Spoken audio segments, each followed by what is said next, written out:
I've never done any kind of like real amphetamine, but I'm very curious. I'm very curious when I talk to people who like Adderall. Yeah. They're always telling you, dude, it's amazing. Adderall, I mean, yeah, I like... Seems dangerous. Adderall definitely helps. Seems dangerous. It is dangerous. Like, I can't imagine giving it to a kid because they prescribe it to, like, children with ADD. But I definitely remember I, like, took that. Well, so when I was a kid, I got taken out of school. I was having, like, issues. I was saying funny stuff in class. They took me to a therapist, and they gave me a gifted test because she's like, I think you might be, like, high IQ, whatever. You're just doing weird stuff in school. I failed the test, the time test. And she's like, that doesn't make sense. You have, like, better cognitive ability than that. Let me give you an untimed test. And I did the untimed test, and I scored off the charts. And she's like, you have issues with attention and time. And I think she recommended that I was on medicine, but my mom was a very, like, anti-medicine person. But when I went to go take the LSAT... Just pause for a second. Yeah. Imagine a world where someone tells you, hey, man, you scored off the charts. You need to get on medicine. Yeah. How crazy is that? How crazy is the idea that you are not at a certain pace? Like that anyone would consider medicating you?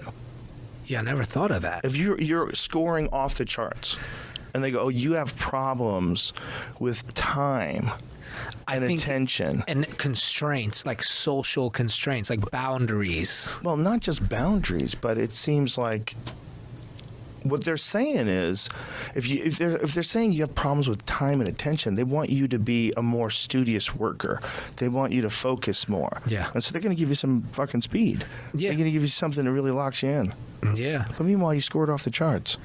Like you're just a laid back off the charts dude. Yeah. Isn't that okay? And it's like, it's better for multiple choice. Like as a lemming, you just nailed it. Imagine like, being a mother. And you're like, my child is medicated. Why is your child medicated? Well, he's too fucking smart. Scored off the charts, so they gave him speed. Now he just makes weapons.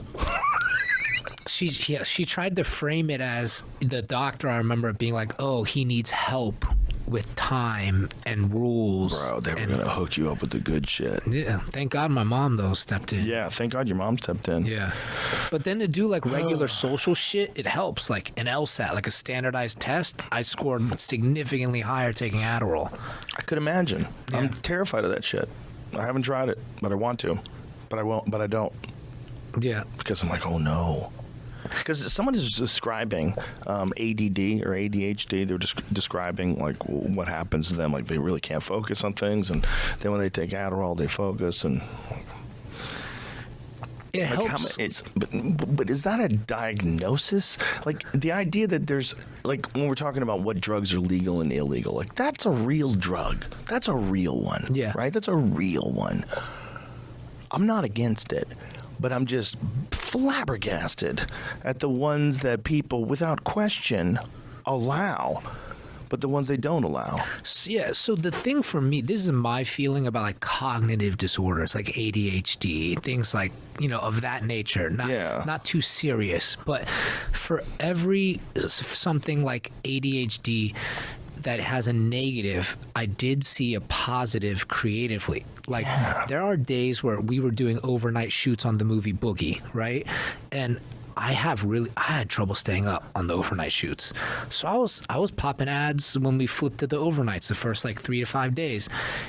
I will tell you, I was much more of a soldier, much more like buy the book, do this. But when I went back, I was like, I was overly positive about a few of those scenes. Oh, like I think, you know what it's like? Showgirls. Showgirls is a cocaine movie.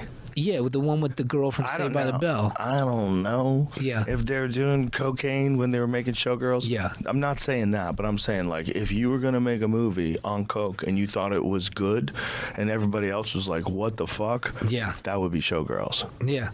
Not saying they were on coke, but I am saying it seems like a movie made by people who are on coke. Yo, definitely I look and I'm like, tone is a little different. And I'm not the first to write. I'm not like fucking stabbing myself harakiri here. You know what I mean? Like, I think a lot of directors, they smoke weed or they do whatever. Like on overnights, I took a few ads, but like, Does it make you just have a distorted perception of how good the work is? I felt it was slightly more positive than I normally am. And at first I thought it was a benefit to be like, I'm more positive because people around me are always like, dude, don't be like, take it easy, relax. But I was like, I wasn't as critical as I usually was.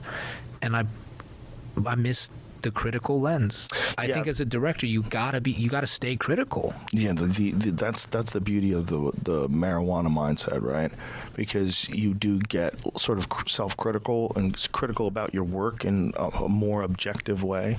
You start looking at things and looking at cracks in it and holes in it. Yeah, everything's a balance, but that's what I mean to say with the ADHD. I was like, for everything you say is negative about this, there's a positive. Like, and taking the medicine, there's a negative and a positive. But me personally, I don't want to make art on Adderall. You know, like, Right. I probably wouldn't.